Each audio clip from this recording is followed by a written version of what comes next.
Today on the Topping Show, Target shuts down after bomb threats, New York passes a minimum wage law for delivery workers, Biden orders PR team to ignore Trump's indictment, Call of Duty boycott grows, Fanatics on track for an IPO, while Instabrand files for bankruptcy, Grubhub to cut 15% of their workforce, Overstock submits a bid for Bed Bath Beyond IP, and AWS has an outage which brings companies to their knees. All that and much, much more on the Topping Show.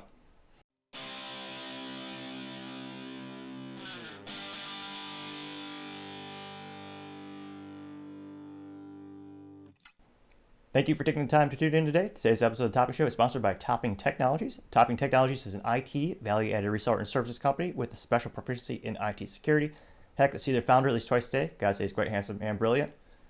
He's me, that's the joke. If you're an IT leader or business owner and you need a little assistance, you can reach the team at sales@toppingtechnologies.com. Now, going on to the politics part of the podcast, you have New York passing a minimum wage for delivery workers, also known as we're going to destroy the whole industry. Because again, you're messing around with gig workers and businesses with razor thin margins. Again, the whole business model of these delivery apps, even rideshare apps like Uber, they make a very small amount of money per transaction, very similar to McDonald's. It's all about the massive volume. In fact, for years, Uber was bleeding money. They're just constantly losing money because they were trying to gain market share. They're trying to keep their overhead low. They were investing a lot of the capital back into the company, back into the technology, building out the apps. None of that is cheap. So the new minimum wage in New York is going to be $18 an hour, which is astronomical. That's, I believe, double the minimum wage. Now, this is going to affect everyone, although it will infect businesses, but it'll affect everyone from mom and pop shops to the giant big boys of Uber Eats, DoorDash, and Grubhub. Grubhub, the company you just talked about that's already suffering and bleeding talent, yeah, it's going to get worse for them because their costs are going to go exponentially higher. And eventually, maybe Americans will start to push back and say, why am I paying, again, $50, $60, $100 to have some hamburger delivered to me?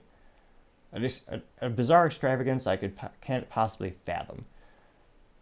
Now, it's even more, not disgusting, appalling, but of course, it's one of those cliche things where whatever you give, it's never enough with certain institutions or people. And here's a good case in point. Now, the labor rights activist and even the city's comptroller say even $18 is not enough. They're saying 18 is just not enough for the cost of living in New York City and the cost being for the delivery driver.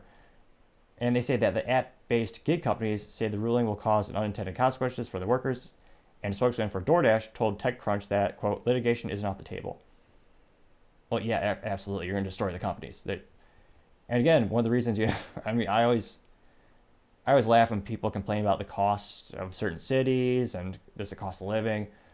Well, it doesn't help to have everyone taxed to death in those cities, including people, businesses. Can't help but notice every business that I know of is relocating to places that are much more attractive for employees, for businesses, because they have no income tax or low income tax. There's a lot of benefits moving to a freer state. Now, New York City's delivery workers currently make $7.09 per hour on average. So you're quite literally more than doubling the cost for those apps, for those companies. I can't think of a single instance where quite literally doubling the cost doesn't have an astronomical detrimental impact on the business. Even if they decide, okay, you